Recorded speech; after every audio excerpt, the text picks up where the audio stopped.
Hello folks, welcome back to my channel. My name is Tyler King. I'd like to start this off with a special shout out to Bloodrit, who actually donated her face for this project. I used one of her cosplay photos as Morrigan from Dragon Age to transform into a portrait. So I'm just going to walk you through sort of my thoughts while I draw and my process. To start with, I usually just do a sketch of the very basic gesture and shapes that the character is doing. I start drawing it sort of smaller just so that I get my proportions right before I blow it up. I sort of like to start out just by applying some of the rules I know about composition and color theory. I like to create my own palettes, so in this case I've decided to start out with a background where I have a very obvious warm light background with a cool shadow that's kind of purpley blue. So I use the background colors that I've chosen to kind of help me determine what sort of palette I'm going to do for the character. So you can see that I've used a cooler neutral tone just for the base of her skin. And I'm going in with that cool purple blue color to block out the shadows, and almost peachier color just to give her skin tone a little bit of life. So she doesn't kind of look dead, even though I want her to look a little bit pale and witchy in this. I like to think about my paintings almost as a sculpture. I don't necessarily care about things looking pretty at this point. I'm almost just slapping color down in the rough areas I know I want it in, so I can kind of build up what I want to achieve in the painting. So it isn't until much later that I worry about actually rendering things, making things look realistic. Right now my main concern is just getting the basic colors in a 3D shape on the canvas and just getting an idea of where to go from here. The reason I say it's kind of like a sculpture is because I often use, especially at this stage in the drawing, I often use a lasso tool to manipulate the shapes of everything and make sure my proportions are right, get the facial features in the rough areas where I want them. As you can see, where things are moving now is very far from where they were at the beginning. So like I said, just not committing to anything until much later in the painting is the way to go. A little bit about the brushes that I'm using. So I have a pretty simple technique. I usually only paint on 2 layers. I have 1 layer for the background and 1 layer for the character. It isn't until later when we start getting into more details that I might add a layer here or there depending on what it is that I'm working on. But the reason I do this is just so that I can move the character around independently of the background. As you can see, I really am finicky with shapes and just getting the proportions right. It was at this point I decided that the way I was laying the shadows didn't make any sense with the background, so flipping it around made the character look a little bit more realistic. She's got the cool shadows behind her and the warm light in front of her almost, which I'm gonna later turn into some clouds, but for now, I take the pencil brush in Sai. I'm using Tool Sai if you haven't noticed. It's a pretty good program for painting. I would recommend it. I take a pencil brush in the Tool Sai program. It's a super hard, dense brush. It basically just plops the color onto the canvas with no fancy effects on it. It's actually the same brush that I use to do inking in my comic art. The reason I do this is just so I can get a really nice solid, like unadulterated color on the canvas that I can then use almost in a palette sort of way where I blend it with the other colors around it. So you can sort of see that I use that hard brush to just block out chunks almost in a paint by numbers sort of fashion, because at this point I'm not trying to render or make it look fancy. I'm just trying to pull colors from the background, add it to the palette I chose for the character, just so that she looks more like she's part of the environment that she's in.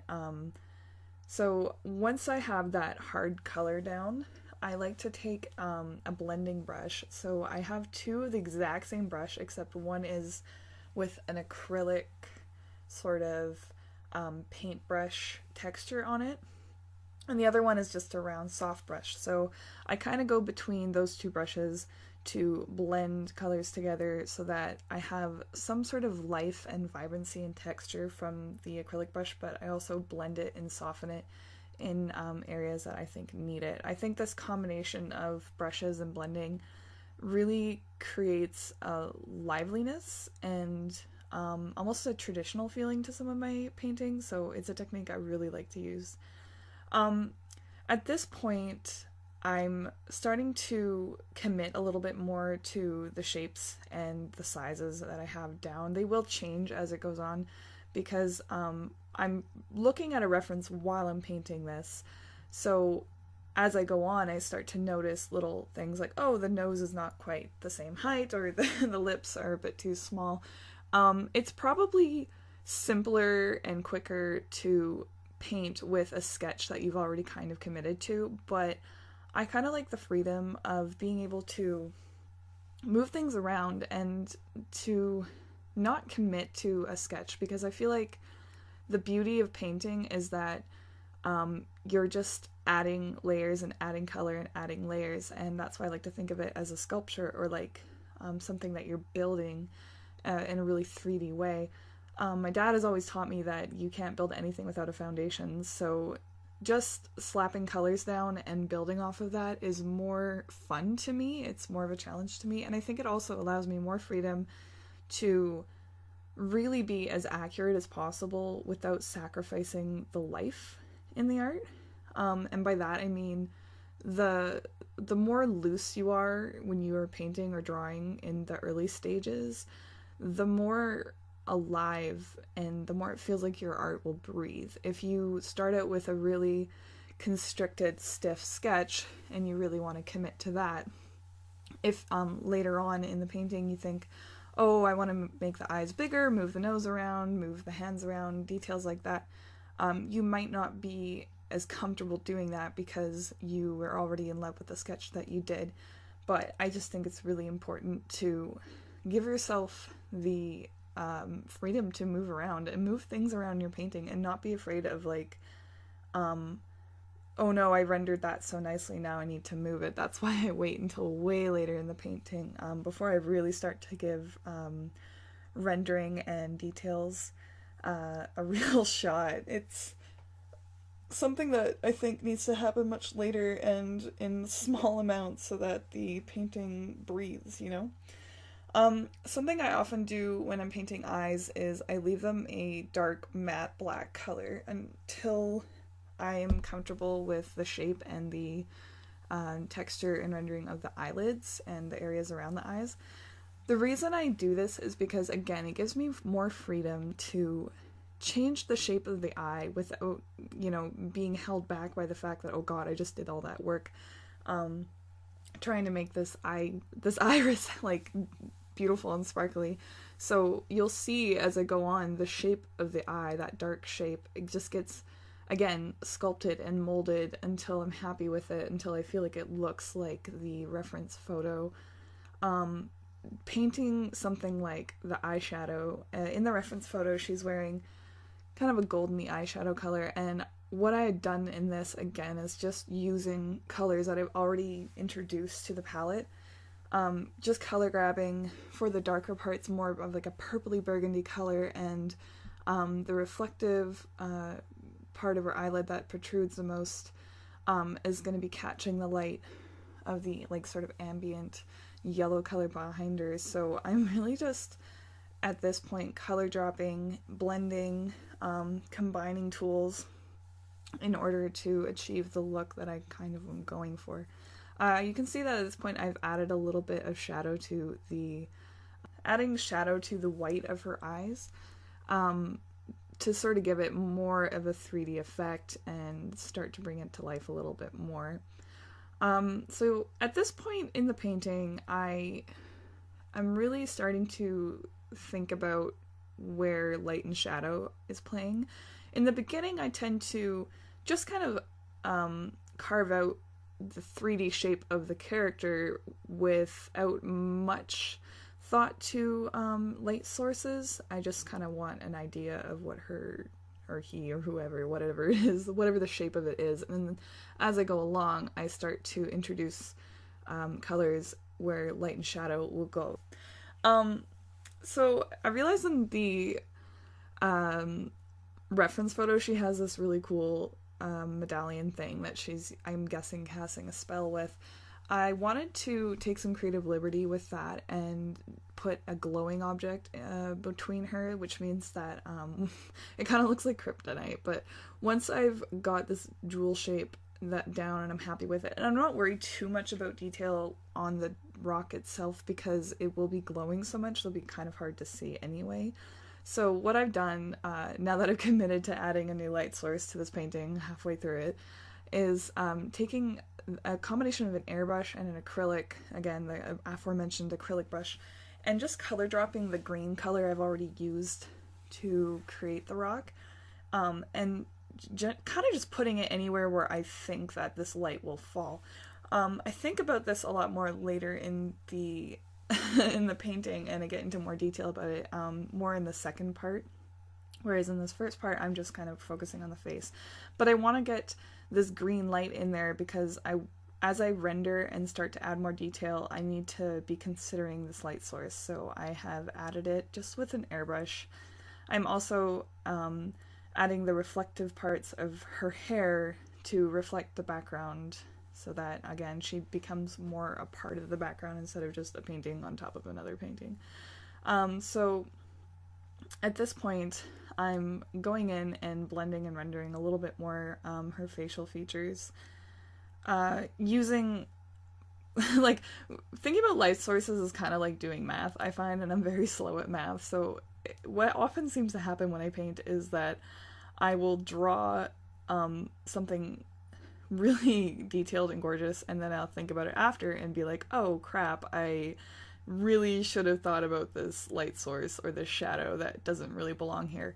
So I just got really used to ripping my paintings apart kind of as I go. Like, if you imagine it was on a piece of paper, it's like I cut up the piece of paper and stamp it all over and just keep slapping paint on it. So that's why I'm really appreciative of digital art, because it really does give you so much freedom and so much room to grow and learn. It's much easier to just paint something on a new layer. You don't have to wait for anything to dry, and I think it's a really great way to learn concepts really fast because you're not wasting as much material.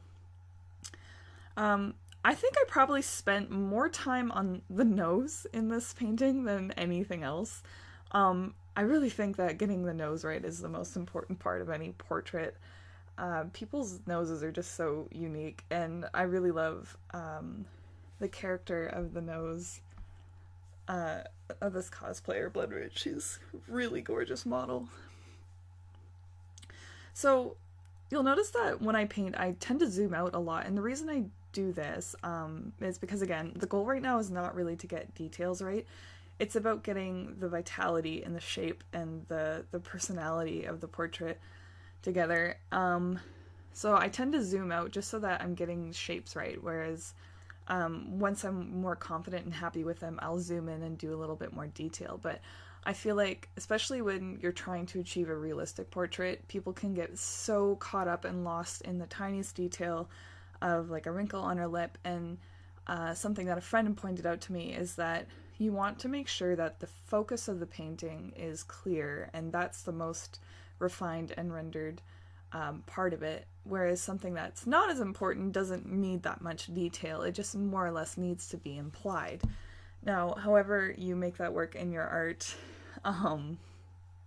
is sort of up to you, but I think it's a really good rule to apply. And I feel like I missed the mark on that one a little bit with this painting, just because I ended up getting so caught up with the hands, but you'll be able to see more of that in the second part of this video. This one is more focused on the face. So I just take that acrylic brush in sort of varying sizes and go back and forth between the one with the brush texture and the one just that's round and soft, just so that I can start blocking out and blending more parts of this to bring it a little bit closer to reality, closely following the reference photo that I have. Now, I sort of started to realize at this point that considering where the stone is and how bright I've implied it to be, she needs to have a lot more green light on her face. So I'll talk a little bit about how I figured out this light source. So there's a few basic things I know about light theory. I don't know a whole lot. Most of what I learn is through trial and error and practice and watching other people paint and observing other art. So what I know about light and what I've applied in this is that skin is not super reflective. Like, it's not very hard, it's soft, so it absorbs some of the light, which gives it kind of a soft glow where, you know, other, like the undertones of the flesh will shine through and it'll just kind of absorb the light in a soft way, whereas things like hair or eyes or like lips with lip gloss has more of a hard effect and it reflects light in a really harsh way. So the closer something like skin is to light, the harder the light will be on it, and the more further away, the softer it'll be.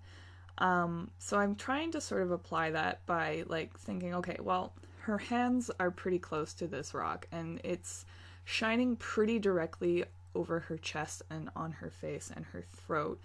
But just because there's light in the picture from an object like this doesn't mean that she's not still kind of in shadow when you consider the other light source, which is that ambient orangey color behind her. So the green rock thing is shining an ambient light on her chest, but otherwise she's still in shadow. So I need to preserve that sort of purpley blue shadow color from the background on the parts that wouldn't be super directly illuminated by the rock. So I also know that the tips of people's noses tends to be really shiny, and she kind of has the light shining right up her chin and her nostrils and a little bit in her eyes. So I'm just kind of going through and rendering and blending that until it gives me sort of a satisfaction. So the thing is there is no light like this in the reference photo. I'm doing all of this just by really just staring at it and thinking about it more than anything. There's kind of a finesse to it, and I don't feel like I'm at a place yet where I fully understand. Well, I don't think I'll ever be in a place where I fully understand light theory. But again, it's just kind of like problem solving and asking yourself in a way where you have to kind of imagine it in a hypothetical situation and really have some critical thinking while you're working on this. I think that painting and applying skills like light to what you're doing is a really great way to get some brain exercise. Because yeah, you'll also be like me and figure out when you're almost done that you messed up the light source. You have to go back and redo it. But it's so worth it in the end. So as you can see, I've used a little bit of that orangey glowy color on her cheek because I think that part of her face would be kind of more exposed to that glowy light. So I've added some of that orangey color into her hair and a little bit on her cheek and her cheekbone. I've left her left eye in shadow because even though you can't tell yet, I will be adding more hair to cover her eye, so I want that to be shadowy, but it kind of gives her an eerie, creepy look, which I sort of like. So you can tell that like I'm giving a lot of love and attention to this right eye here. I tend to work on one eye at a time. I don't know if that's a good idea or a bad idea. It's just sort of how I like to roll. It makes me feel like I've committed to something and I can reference it when I'm doing the second eye.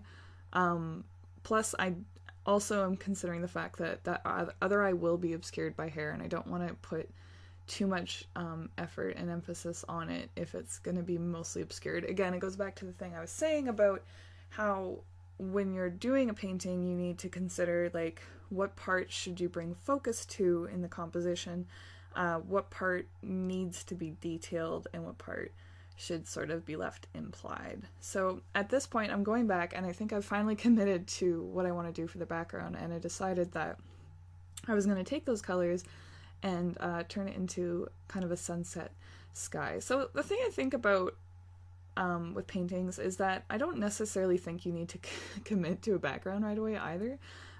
Because as long as you use the colors that you've chosen, you can make it anything. Just because for the ease in this painting, I thought clouds would work really well. It also kind of adds to the implied effect of her doing some sort of magic. There's that kind of dark, ominous cloud in the background, but it's brightened up by that warm orangey sunset color. This also makes a dark painting interesting by adding some vitality and some color. So at this point, I'm just going in with that soft blending brush that I've talked about before, and I'm adding some reflective light to her hair. So her hair would be in shadow typically, but because there's that glowing amulet in front of her, her hair would actually be reflecting green light. So I'm adding that just to create a little bit more realism in the painting. If that green glowing light was there, her hair would be pretty well in shadow and maybe have a little bit of ambient orange light, but any of that would be swallowed up by the green light in this case. So that's what I've done there. And this is the point where I've decided to go in and actually paint and render her other eye. Yeah, so this is kind of the part that's the most fun to me, is when we get to the part where the painting is pretty much there. You just have to go in and add details and render and blend. There's a lot of pain that goes in the process of rendering like this, or of getting a painting to the point where you can actually do this kind of detail. I think there is a tendency to want to give up when you spent 3 or 4 hours on something and it still doesn't look anywhere near what you're envisioning, but just have patience, take it step by step, because you can't expect to paint one line and have everything turned out. As you can tell, I've really developed this from nothing, and it's taken me a very long time. I know I sped it up, but it is a long and arduous process, but the more you do it, the faster you'll get at it, because you won't have to stop and think as much, because it'll be a little bit more second-natured. So I'm sure that'll happen to me as well. As I keep painting, it'll be something that comes a little bit faster to me, but I just think not to give up and to just focus on small chunks at a time. Take breaks and just believe in yourself, as cheesy as it sounds. The concept of digital painting can be really intimidating, because you see these beautifully rendered artworks and you want to be able to achieve that level of detail. But trust me, it takes a lot of practice. But I think if you really apply the idea of just getting the shapes and the colors and the blocking and the composition down, that the blending and rendering parts really aren't as important as you think they are. I think that having a portrait with interesting light or interesting composition is much more valuable, and it's not always about creating something pretty as much, in my opinion, as it is about creating something interesting, which is really what I like to achieve. So at this point, I'm just adding the little pieces of hair that I knew were going to go over top of the eye in the first place, and basically getting her face and her hair in a place where I'm kind of happy with the idea. I was saving a lot of adding like the smaller strands of hair for much later in the painting, because I knew I was going to be erasing and changing the shape of things so much that I didn't want to risk drawing really nice hair and then having to cut it up and get rid of it. So just more of that little bit of green ambient light reflecting off her hair, and thinking about that light source from the glowing amulet. And just blending the colors I've already put on the page. I'm not creating any new colors like at this point in the drawing. I'm just using what I've already got. So that pretty much wraps up the first part of this painting. Please stick around and check out part 2, where I get into the details of the jewelry and the hands. Thanks so much for watching, guys.